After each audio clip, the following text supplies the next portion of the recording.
திருச்சிற்றம்பலம். என்னாருடைய ஈஸ்வனியை போற்றி, இந்நாட்டவருக்கும் இறைவா போற்றி. அனைவருக்கும் வணக்கம்.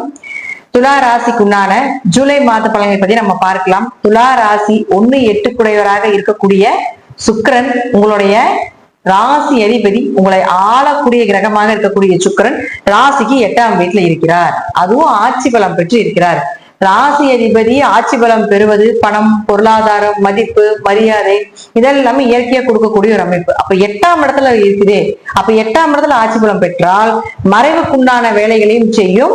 அந்த ஆட்சி பலம், அந்த பலத்திற்குண்டான வேலையும் அது செய்யும். அப்ப 8ஆம் இடம் அப்படிங்கிறது திடீர் வருமானம். இது ஒரு சுபகிரகம் இல்லையா? திடீர் வருமானம், திடீர் அதிர்ஷ்டங்கள், திடீர் ஏற்றங்கள், திடீர் இழப்புகள், பெரிய அமௌண்ட், லாட்ரி, ஷேர் மார்க்கெட், இது போல சிறு உழைப்பு மூலமாக பெரும் பணம் வரக்கூடியது எல்லாமே 8ஆம் இடம் தான். பிளாக் மணி வர்றது, அரசியல்வாதிகளுடைய பணம் வர்றது, இது எல்லாமே பார்த்தீங்கன்னா சுக்கிரன் கொடுக்கறதா இந்த மாதம். அப்போ உங்க ஜாதக தசாபுத்தி நல்லா இருந்தால், உங்க ஜாதகம் பலமான ஜாதகமாக இருந்தால், ஏன்னா குரு பார்வை துலாத்துக்கு இருக்குது, அதனால தசைகளும் ஜாதகமும் நல்லா இருந்தால் இந்த மாதம் பெரிய அமௌண்ட் அப்படிங்கிறது உங்களுக்கு வரும். பெரிய லெவல், அதாவது ஏதோ ஒரு விஷயத்துல சாதிப்பீங்க, ஏதோ ஒரு முயற்சிகள் கைக்கூடி வரும். அதாவது கடைசிக்கு ஒரு பணமாவது வெளியே கொடுத்துட்டு கொஞ்ச நாள் வராம இருந்தது, யாரோ வாங்கிட்டு போயிட்டாங்க அப்படின்னா நம்ம சொல்லுவோம் இல்லைங்களா, வாங்கிட்டு ஓடிட்டாங்க, எனக்கு அந்த பணம் எல்லாம் போயிடுச்சு. இழந்த பணம், இழந்த சொத்துக்கள் இதெல்லாமே மீண்டும் திரும்பி எடுக்கக்கூடிய ஒரு சூழ்நிலைகளை இந்த சுக்கிரன் ஏற்படுத்தி கொடுப்பார். அடுத்தது செவ்வாய். இந்த செவ்வாய் யார்? உங்களுக்கு 2 மற்றும் 7ஆம் அதிபதி கேதுவோட சேர்ந்து 11ஆம் வீட்டுல நிற்கிறார். அப்ப 2 குடையவர் 11லயும் 7 குடையர் 11ல இருக்கும்பொழுது கண்டிப்பாக உங்களுக்கு ஏதாவது ஒரு வழியில உங்களுக்கு பண வரவு, குடும்ப ரீதியாக ஒரு ஒற்றுமை, கணவன் மனைவியோட வெளியே போயிட்டு வர்றது, அவங்களுக்கு ஏதாவது செலவு பண்றது, அதீத லாபங்கள் கிடைப்பது அவங்க மூலமாக, இதெல்லாம் ஏற்படுத்தி கொடுக்கும். ஆனால் அங்க கேதுன்னு சொல்லக்கூடிய ஒரு பெரிய கிரகம் இருக்கிறதுனால எப்படியும் கேது 11ஆம் இடத்துல இருந்தால் லாபத்தை தான் கொடுக்க போறாரு. ஆனா இந்த காம்பினேஷன் கொஞ்சம் தடைக்கு பின் லாபம், தடைக்கு பின் உங்களுக்கு குடும்ப ஒற்றுமை, சின்ன சண்டைக்கு அப்புறம் ஒரு சந்தோஷங்கள். அப்போ இப்போ பாருங்க, 7ஆம் அதிபதினு சொல்லக்கூடியவர் செவ்வாய் இல்லையா?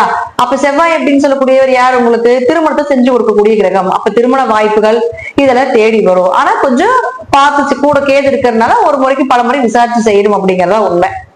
அடுத்தது பாருங்க, குருவை பொறுத்த வரைக்கும் நம்ம சொல்றது ஒரே ஒரு விஷயம் தான். ஏகதேசமா குரு உங்களுடைய 3ஆம் இடத்தை பார்க்க கடுமையா முயற்சி செய்வீங்க, முயற்சி செய்து ஜெயித்தே தீர வேண்டும் அப்படிங்கிற அமைப்பு உண்டு. இந்த வருஷமெல்லாம் நிறைய புது புது விஷயங்களை கத்துக்க போறீங்க. ஒரு ஸ்போர்ட்ஸாக இருக்கலாம், ஒரு பாட்டு, கலை, நடனங்கள், ஏதாவது ஒரு புதிய கலைகள் சார்ந்த விஷயத்துல ஆர்வங்களை காட்டுவீங்க. அதுல கத்துக்கிறதுக்கு உண்டான வாய்ப்புகள், அல்லது குருங்கிறது குழந்தைகள், உங்க குழந்தைகள் அதுல கத்துக்குவாங்க, அதுல ஒரு நல்ல ஒரு பெயர் புகழ் கிடைக்கும் அப்படிங்கறத நம்ம எடுத்துக்கலாம். அடுத்தது சனி. சனியை பொறுத்த வரைக்கும் பாத்தீங்கன்னா துலா ராசிக்கு சனி 4-5 குடையவர் ஆகி வக்ரம் பெறுகிறார் இந்த மாதம் 13ஆம் தேதிக்கு. அதுல இருந்து ஆரம்பிச்சு நவம்பர் மாதம் 28ஆம் தேதி வரைக்கும் வக்ரம். அப்ப உங்களுடைய நல்ல விஷயம், உங்க ஜாதத்துல ஏதாவது ஒரு வகையில 4-5 குடையவர் அப்படின்னு சொல்லக்கூடிய சனி வீடு, மனை, சொத்துக்கள், குழந்தைகள் ரீதியாக வரக்கூடிய எல்லாத்தையும் நல்ல விதமாக ஜாதகம் இப்ப அனுபவிக்க போறீங்க. அப்போ அந்த சனி பகவான் வக்ரம் ஆகும் பொழுது உங்க ஜாதல சனி வக்ரமாக இருந்தால் இன்னும் கொஞ்சம் அதிகமா அனுபவிப்பீங்க. அப்படி இல்லைன்னா இந்த இடப்பட்ட காலகட்டங்களை கொஞ்சம் கவனமாக பொறுமையாக இன்னும் செயல்படுத்தி கொள்ள வேண்டும். அடுத்தது புதன். இந்த புதனை பொறுத்த வரைக்கும் இது தனி பதிவாகவே நான் உங்களுக்கு கொடுக்குறேன். இப்ப நம்ம பொதுவா மாத பலன்ல கொடுக்கும் போது உங்களுக்கு நான் கொடுக்குறேன். இது தனி பதிவாகவே உங்களுக்கு சனி வக்ர பயிற்சி அப்படின்னா அடுத்தது பார்க்கலாம். அடுத்தது புதன். புதனை பொறுத்த வரைக்கும் 9 மற்றும் 12ஆம் அதிபதியான புதன் உங்களுக்கு இப்போ 18ஆம் தேதி வரைக்கும் பாத்தீங்கன்னா 10ஆம் வீட்டுல இருக்க போகிறார். பொதுவா இத்தனை காலகட்டங்கள் பாருங்க, சூரியன் அப்படின்னு சொல்லக்கூடியவர் உங்களுடைய ராசிக்கு 11ஆம் அதிபதி ஆகி சிவராஜ யோகமாக 9ஆம் இடத்துல இருந்து குரு உங்களுடைய ராசியை பார்த்து பெயர், புகழ், மதிப்பு, கோவில் கட்டுறது, ஒரு கோவில் கட்டுமான பணிக்கு உதவுவது, நிறைய தான தர்மங்கள் இதெல்லாம் செய்யறதுக்குள்ள வாய்ப்பு கொடுத்துருக்கோம். அன்னதானமாவது கடைசி செஞ்சுட்டு வந்திருப்பீங்க அப்படிங்கிறது அமைப்பு. இப்ப அதே புதன் அதே சூரியனோட சேர்ந்த குரு இப்ப அடுத்தது இந்த புதனோட சேர போகிறார் இந்த சூரியன். அப்ப சூரியனும் புதனும் சேரும் பொழுது புதாத்திய யோகமாக அது வேலை செய்யும். அப்ப புதாத்திய யோகமாக அது வேலை செய்யக்கூடிய காலகட்டங்களை நிச்சயமாக உங்களுக்கு பெயர், புகழ், மதிப்பு எந்த அளவுக்கு அது கொடுத்துச்சோ இப்ப அதற்குண்டான ஒரு நல்ல ரிசல்ட். புதனும் சூரியனும் சேர்ந்தால் முதல்ல படிப்பு சார்ந்த விஷயங்கள். அப்போ படிப்புல யாராவது டல்லா இருக்கீங்க, ஒரு இடமாற்றம் பண்றீங்க, ஒரு ஸ்கூல் மாற்றம் பண்றீங்க, காலேஜ் மாற்றம் பண்றீங்க அப்படின்னா தாராளமாக செய்யலாம். அதுவே உங்க ஜாதகத்துல புதன் வக்ரமாக இருந்தால் இன்னும் கொஞ்சம் அதிவேகமாக செய்யலாம். ஏன்னா இந்த மாதம் புதனும் வக்ரம், சனியும் வக்ரம். இங்க 2 மாசம் கழிச்சு பார்த்தோம்னா குருவும் வக்ரம். அப்போ ஈக்குவலா உங்களுக்கு புதன் வந்து 18ஆம் தேதியிலிருந்து ஆகஸ்ட் மாதம் 11ஆம் தேதி வரைக்கும் வக்கரகதியில் இருக்கிறார். அப்ப இந்த இடப்பட்ட காலத்துல உங்க ஜாதகத்துல புதன் வக்கரமாக இருந்தால் கண்டிப்பாக ஜெயிப்பீங்க. ஏதோ ஒரு வழியில உங்களுக்கு லாபங்கள், பூர்வீக சொத்துக்கள், அப்பா மூலமாக வரக்கூடிய சொத்துக்கள், ஏதாவது தடை தாமதமா இருக்குது, அதெல்லாம் இப்ப ஏற்படுத்தி கொடுப்பார். வெளியூர் வெளிநாடு பயணங்கள், வெளிநாடு போலான்னு ரொம்ப தடையாயிட்டே இருக்குதுங்க அப்படின்னா இப்ப அந்த தடையெல்லாம் உடைச்சு கொடுப்பாரு. நான் படிக்கிறதுக்கு வெளிநாடு போறேன், வேலைக்காக வெளிநாடு போறேன், எனக்கு இப்ப இருக்கிற சம்பளம் எனக்கு பத்த மாட்டேங்குது, தொழிலுக்காக இம்போர்ட் எக்ஸ்போர்ட் பிசினஸ் கத்துக்கிறேன், அல்லது அதை கத்துக்கிட்டு நான் வெளிநாடு போய் வேலை செய்யறேன் அப்படிங்கிற எல்லா விஷயத்தையும் இந்த புதனும் சூரியனும் ஏற்படுத்தி கொடுப்பாரு இந்த மாதங்கள். அதுக்கு உங்க ஜாதகம் வெளிநாட்டு ஜாதகமாக இருக்கணும். அங்க போய் நாம பொருள் ஈட்டக்கூடியவங்க, பணம் சம்பாதிக்கக்கூடியவர்கள், அதே போல அதே இடத்துல படிக்கக்கூடியவர்கள் அப்படிங்கிறது உங்க ஜாதகத்துல இருக்கும். அப்படி இருந்தால் கண்டிப்பாக அது நடக்கிறதுக்கு வாய்ப்புகள் உண்டு. இந்த மாதம் துளாராசியை பொறுத்த வரைக்கும் பாத்துட்டீங்கன்னா முழுக்க முழுக்க முழுக்க முழுக்க 70% இருந்து 80% யோகத்தை கொடுக்கக்கூடிய அமைப்பே. உங்க ஜாதகத்துல சனி வக்கரமாக இருக்கிறாரா அல்லது புதன் வக்கரமாக இருக்கிறாரா கொஞ்சம் அனலைஸ் பண்ணிக்கோங்க.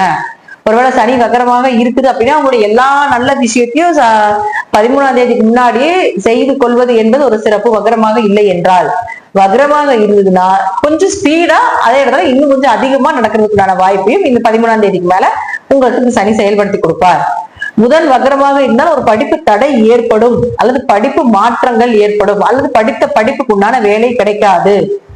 அப்படி படித்திருந்தாலும் வேலை கிடைத்திருந்தாலும் அது ஒரு நல்ல சம்பளம் இல்லை, நல்ல திருப்தி இல்லை, மன திருப்தி இல்லை, திறமை ரொம்ப ஜாஸ்தியா இருக்கு, அந்த திறமைக்கு உண்டான ஒரு நல்ல விஷயங்கள் கிடைக்கல அப்படிங்கறதுல தான் இந்த புதன் வக்ரம். அப்ப இயற்கையா உங்களுக்கு அது வக்கரமாக இருக்குது அப்படின்னா இந்த வக்கரமாக இருக்கக்கூடிய இந்த மாதத்துல நீங்க செய்யக்கூடிய இந்த செயல்கள் உங்களுக்கு அடுத்தடுத்த கட்டத்துக்கு கொண்டு போய் விடும் அப்படிங்கறது மாற்று கருத்து கிடையாது. இது உங்களுக்கு ஒரு ஜாக்பாட்டாக நீங்க எடுத்துக்கலாம். புதன் வக்கரம் அங்க போய் நாம பொருள் ஈட்டக்கூடியவங்க, பணம் சம்பாதிக்கக்கூடியவர்கள், அதே போல அதே இடத்துல படிக்கக்கூடியவர்கள் அப்படிங்கிறது உங்க ஜாதகத்துல இருக்கும். அப்படி இருந்தால் கண்டிப்பாக அது நடக்கிறதுக்கு வாய்ப்புகள் உண்டு. இந்த மாதம் துளாராசியை பொறுத்த வரைக்கும் பாத்துட்டீங்கன்னா முழுக்க முழுக்க முழுக்க முழுக்க 70% இருந்து 80% யோகத்தை கொடுக்கக்கூடிய அமைப்பே. உங்க ஜாதகத்துல சனி வக்கரமாக இருக்கிறாரா அல்லது புதன் வக்கரமாக இருக்கிறாரா கொஞ்சம் அனலைஸ் பண்ணிக்கோங்க.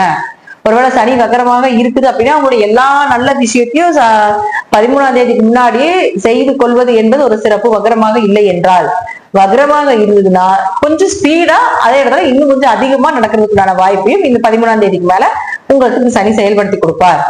புதன் வக்ரமாக இருந்தால் ஒரு படிப்பு தடை ஏற்படும், அல்லது படிப்பு மாற்றங்கள் ஏற்படும், அல்லது படித்த படிப்புக்கு உண்டான வேலை கிடைக்காது. அப்படி படித்திருந்தாலும் வேலை கிடைத்திருந்தாலும் அது ஒரு நல்ல சம்பளம் இல்லை, நல்ல திருப்தி இல்லை, மன திருப்தி இல்லை, திறமை ரொம்ப ஜாஸ்தியா இருக்கு, அந்த திறமைக்கு உண்டான ஒரு நல்ல விஷயங்கள் கிடைக்கல அப்படிங்கறதுல தான் இந்த புதன் வக்ரம்.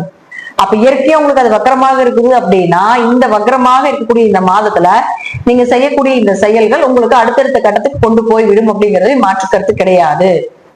இது உங்களுக்கு ஒரு ஜாக்பாட்டாக நீங்க எடுத்துக்கலாம். புதன் வக்கரம் நார்மலா என்ன இருக்குது அதுல வந்து கொஞ்சம் கவனம் இன்னும் அதிகமாக செலுத்தி உங்களுடைய வேலைகளை செய்ய வேண்டும். துளாராசி வெற்றி பாதை நிச்சயமாக இந்த மாதம் உண்டு அப்படிங்கிறத நம்ம எடுத்துக்கலாம். நன்றி. மீண்டும் ஒரு நல்ல பதிவுல சந்திக்கலாம். திருச்சிற்றம்பலம், தில்லையம்பலம், ஸ்ரீ நரசிம்ம சரணம்.